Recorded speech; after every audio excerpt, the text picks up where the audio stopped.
Avant qu'on démarre, l'ami, garde cette excellente habitude de me laisser un petit pouce bleu là-dessous et de t'abonner si jamais tu arrives ici sans l'être ou si tu regardes mes vidéos régulièrement. Il y en a pas mal qui le font, je le vois ça. Je le vois. Qui regardent mes vidéos régulièrement mais qui ne sont pas abonnés. Donc n'hésitez pas à prendre 2 secondes à le faire, ça aide vraiment beaucoup à référencer cette chaîne. Vous avez été pas mal à l'avoir fait au mois de décembre et clairement ça m'a beaucoup aidé. Donc continue comme ça. Salut l'ami et bienvenue sur la chaîne Jeux en carton. On se retrouve encore une fois pour un nouveau format. Ouais. Rien de révolutionnaire, attention, mais ici, quelle est l'idée ? Eh bien, c'est que j'aimerais parfois vous parler de certains jeux qui sont plus petits, qui ne nécessitent pas d'avoir une vidéo entière lui étant consacrée, parce que bon, il n'y a pas besoin de faire des vidéos de 8 minutes, en gros, c'est pas forcément très intéressant. Donc, je vais vous proposer ce qu'on appellera des reviews express. Qu'est-ce que c'est que les reviews express ? Eh bien, c'est très simple, je vous parle d'un certain nombre de jeux, je vous donne une note sur 10, fonction de mon avis, des arguments que je vous ai donnés, et puis voilà. Donc on commence cet épisode avec Almost Innocent de chez Matago, on a du Nekojima de chez Unfriendly Games, et enfin, Ayla et l'éclat de la montagne de chez Yellow. On commence maintenant.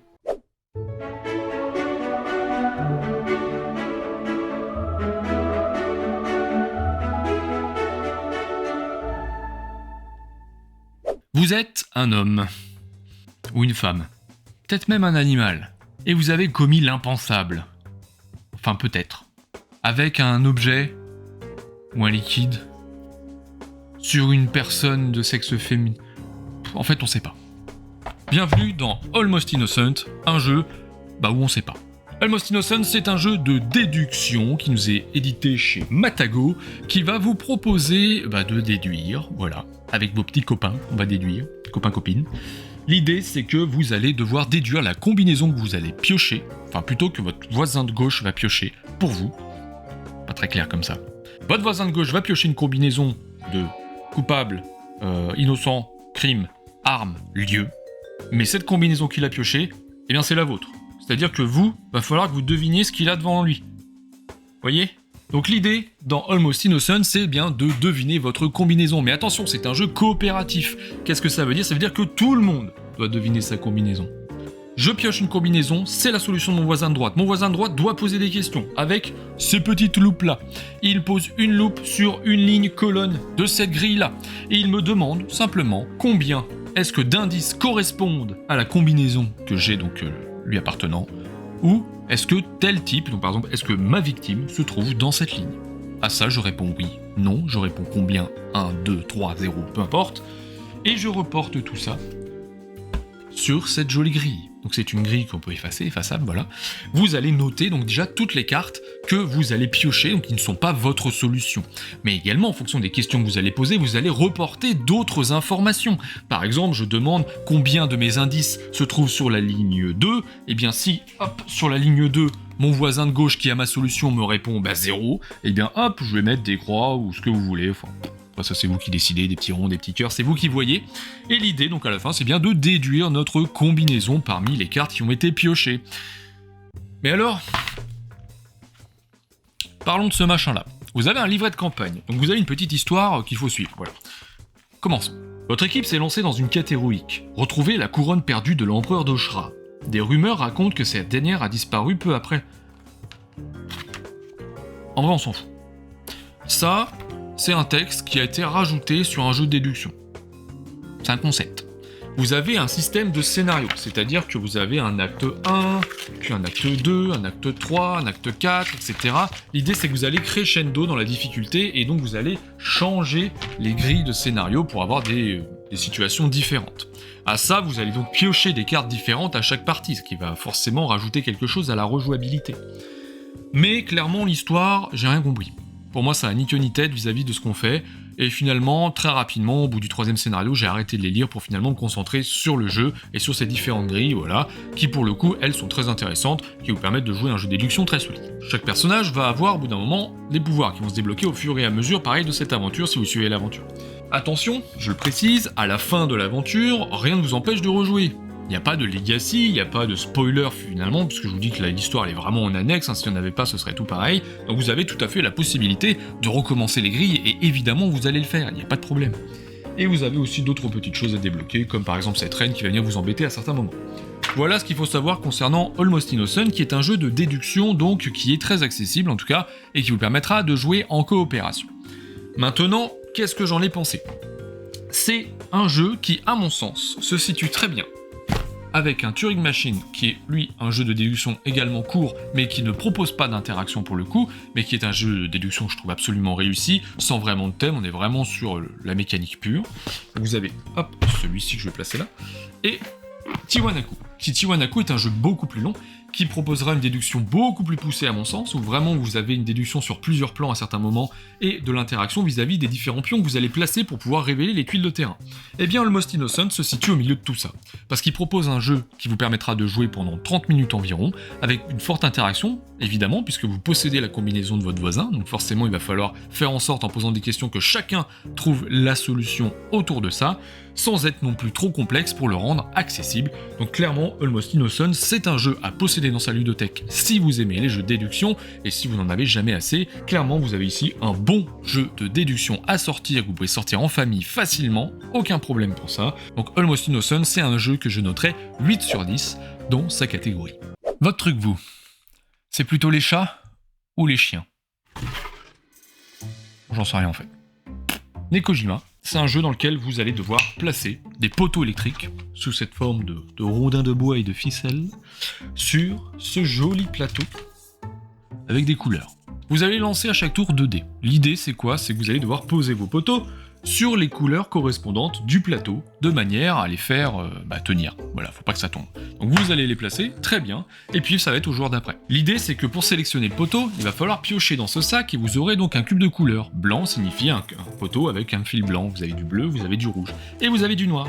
Le noir, ça servira à forcer votre adversaire à poser des petits chats en suspension sur la ficelle qu'ils viendront de poser.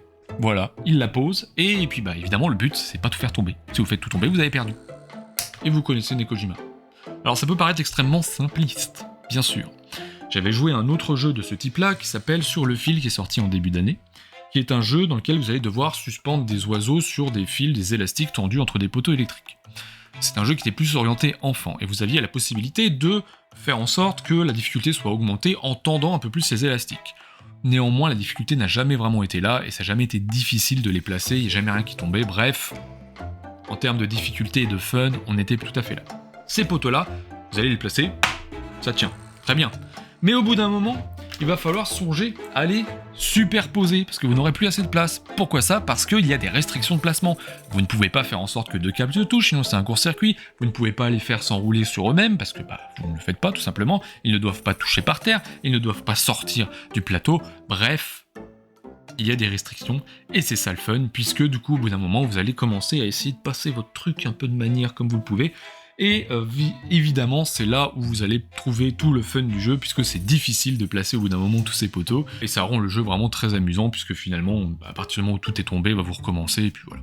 Voilà, il n'y a pas besoin d'aller plus loin, vous avez toutes les règles. Petite extension, voilà, vous avez la possibilité de placer des nids d'oiseaux, au bout d'un moment, vous avez superposé 2 poteaux, ce qui signifie que vous pouvez plus en rajouter. C'est tout. C'est un jeu d'adresse qui fonctionne très bien. Vous pouvez jouer en compétitif, vous pouvez jouer en coopératif. L'idée du coopératif, c'est d'aller le plus loin possible dans la pose des poteaux. Et vous avez une mécanique qui est diablement efficace, qui est beaucoup plus intéressante que ce que j'avais trouvé sur le fil.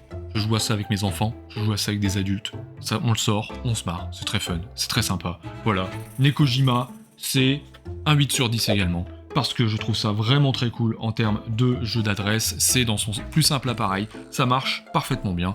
Donc, que dire de plus, si ce n'est, éclatez-vous, si vous aimez les jeux d'adresse, vous avez clairement quelque chose ici à posséder. Et le dernier jeu de cette vidéo, c'est un sujet chaud, on va parler d'Ayla et l'éclat de la montagne. Donc, Ayla et l'éclat de la montagne, c'est un jeu indiqué solo, 1+, vous pouvez jouer à plusieurs. Mais, clairement, comment vous dire ça ? Jouer à plusieurs à Ayla et l'éclat de la montagne, c'est comme quand t'épluches des patates et que quelqu'un d'autre tient l'économe. Je comprends pas trop l'intérêt, pourtant, vous êtes 2 à le faire. J'ai pas mieux. Ayla et l'éclat de la montagne, c'est un jeu dans lequel vous allez donc diriger cette petite Ayla au travers de différentes histoires, différents chapitres qui vont la conduire vers l'éclat de la montagne. Pas de spoiler, je vous mets pas de spoiler dans la vidéo, vous inquiétez pas. Donc, je vais pas pouvoir vous montrer grand chose parce que forcément, plus je vous en montre, plus il y a du spoil, mais néanmoins, vous allez vite comprendre où je vais vouloir en venir. Dans ce jeu, vous allez donc diriger Ayla, qui au départ est avec son arbre, voilà, ça ressemble beaucoup à l'arbre que vous avez dans la forêt, dont j'ai mangé le nom, Légende de Zelda, l'arbre Mojo. Ah ah. Vous allez donc en gros diriger au travers de cartes la suite de l'aventure de Ayla, prendre des décisions, etc. Comment fonctionne le jeu? Vous avez plusieurs paquets de cartes. Vous avez un paquet d'événements imminents, qui sont des cartes que vous allez piocher les unes après les autres à chaque tour, voilà, qui sont des choses qui vont vous arriver. Et lorsque vous piochez une carte, eh bien, il va falloir choisir une issue, ou pas. Des fois, vous n'aurez pas le choix, il y aura une seule issue. Mais la plupart du temps, vous devrez sélectionner, vous aurez plusieurs choix à faire. Et en fonction du choix que vous allez faire, eh bien, votre carte va aller soit dans le futur, soit dans le passé. Qu'est-ce que ça signifie? Eh bien, c'est très simple. Façon deck building, le futur, ce serait une défausse. Façon deck building, toujours, le passé, ce serait la destruction de la carte. Carte que vous ne retrouverez plus par la suite. Et donc, vous allez jouer les événements comme ça. Une fois que vous avez fini, vous allez avoir votre paquet du futur que vous allez devoir remélanger pour pouvoir continuer. Sauf qu'entre-temps, vous allez devoir payer une certaine ressource pour éviter de perdre des points de vie entre chaque tour, parce que vous avez un certain nombre de tours pour accomplir les scénarios. Et suivant le scénario, eh bien, vous allez avoir des objectifs du type offrir tant de pièces, tant de nourriture, ou même des objectifs qui sont directement induits directement par les cartes. Et donc pour ça, eh bien, vous le découvrirez qu'en jouant. Parce que oui, dans Ayla et l'éclat de la montagne, vous avez plusieurs chapitres, mais vous avez toujours, quasiment toujours, plusieurs fins différentes. En fonction de ce que vous allez faire, les issues vont être différentes, ce qui va impacter le jeu sur la durée. Vous allez avoir certaines décisions que vous aurez prises à certains moments du jeu qui vont avoir un impact sur plusieurs chapitres, et c'est grisant. Cette sensation-là, c'est grisant en termes de game design, je trouve ça vraiment cool. C'est quelque chose qu'on trouve beaucoup dans le jeu vidéo, qu'on trouve aussi dans le jeu de société, mais beaucoup moins. Et cette sensation de faire progresser Ayla et de retrouver des choses que l'on a commises en fait plus tard, je trouve ça très intéressant. Maintenant, le buzz qu'il y avait eu autour de Ayla et l'éclat de la montagne, c'était son côté très... Attention, ça va vous mettre la larme à l'œil.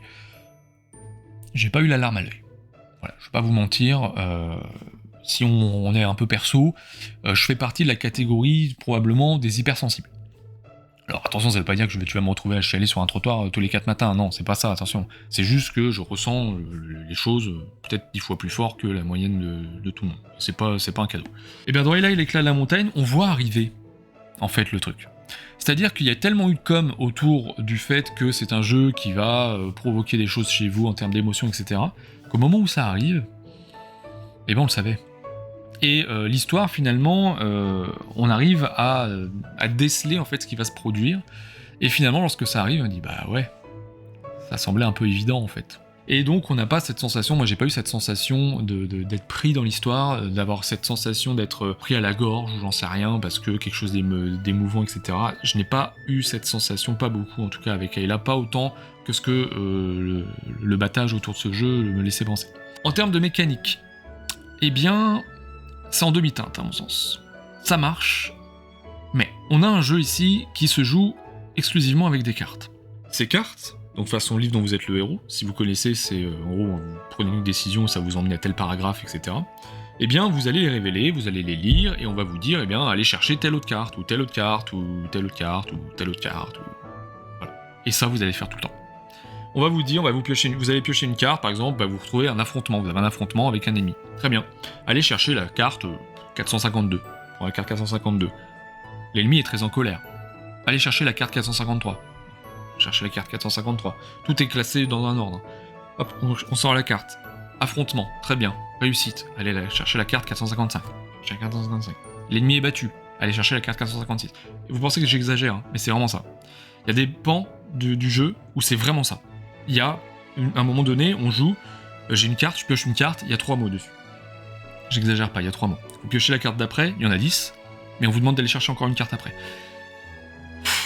Et c'est fastidieux, c'est lourd, c'est fastidieux. J'ai jamais eu autant de manipulation de cartes, je pense, à la minute, que dans ce Ayla et l'éclat de la montagne, à tel point qu'à un moment, en fait, je me dis, mais c'est trop en fait, j'ai l'impression de faire que ça. Je prends ce paquet là, papa, je cherche la carte, je le pose, tac, je prends l'autre carte, ce qu'on me dit d'aller chercher une carte dans un autre paquet, je prends la carte, et elle me dit, oh, il faut que je retourne dans le premier paquet, hop, je vais rechercher dans le premier paquet, je le reprends, machin. Et puis on mélange entre les tours, etc. Bref, beaucoup de manipulation de ressources aussi, bon un peu moins que les cartes, donc ça reste raisonnable. Mais vraiment cette partie-là, par contre, c'est quelque chose à vraiment prendre en compte si vous êtes intéressé par Ella et l'éclat de la montagne, c'est que vous allez vraiment manipuler de la carte encore. L'histoire est sympathique, autour des chapitres, vous avez des petites bandes dessinées en fait pour les prologues et pour toutes les fins différentes, donc ça c'est pas mal aussi de pouvoir avoir une image de ce qui se produit, voilà. Je trouve ça vraiment très intéressant. Voilà, en termes d'histoire, moi je vous le dis encore une fois, c'est sympa, mais voilà, le côté émouvant, tout ça, clairement ne l'achetez pas pour ça à mon sens. La partie où on vous dit attention, faut pas jouer avec les enfants parce que c'est peut-être un peu trop fort, il y a voilà, une ou deux scènes qui sont un peu, en tout cas dans la run que j'ai faite, qui sont un peu, voilà, faut faire attention, mais bon, c'est une histoire de BD, vous cachez, bon bah voilà, il s'est passé ci, il s'est passé ça, et puis on va pas plus loin. Pour terminer sur Ella et l'éclat de la montagne, à mon sens, c'est un jeu de cartes qui aurait dû être un livre. Ça aurait dû être un livre-jeu, ce truc-là. Et on en a fait un jeu de cartes parce que voilà, c'est sympa, c'est original d'avoir des cartes, de suivre une histoire, etc. Ici, vous n'avez quasiment que des cartes, et clairement, la manipulation fait qu'il y a un moment, je me suis dit, mais en fait, j'aurais bien aimé l'avoir sous forme de livre, ce jeu. Voilà, l'avoir, tel renvoi, renvoie-moi là-bas, renvoie-moi ici, ok, y a pas de souci. Mais les cartes, vraiment, c'est quelque chose qui a impacté totalement mon expérience sur ce Ella. Donc c'est un jeu qui, finalement, je le noterais 6 sur 10, parce que l'histoire est sympathique, elle est un peu touchante, mais voilà, je vous dis, n'oubliez pas à en faire des caisses non plus, mais qui est plombée, à mon sens, par une mécanique qui est beaucoup trop lourde, notamment en solo, en fait, vous faites tout vous-même, hein, forcément. Donc voilà, un jeu à prendre pour son histoire, si vous n'êtes pas rebuté par une manipulation à outrance de cartes, mais voilà. Et voilà, j'espère que cette vidéo t'aura plu, donc n'hésite pas à me laisser un petit pouce bleu et à t'abonner si tu as des commentaires vis-à-vis de ce que je viens de te proposer. Si tu as des commentaires sur ce nouveau format, là, bien évidemment, je t'invite à les laisser en dessous. Et il ne me reste plus qu'à vous souhaiter une excellente journée, une excellente soirée. On se retrouve très bientôt sur la chaîne Jeux en Carton.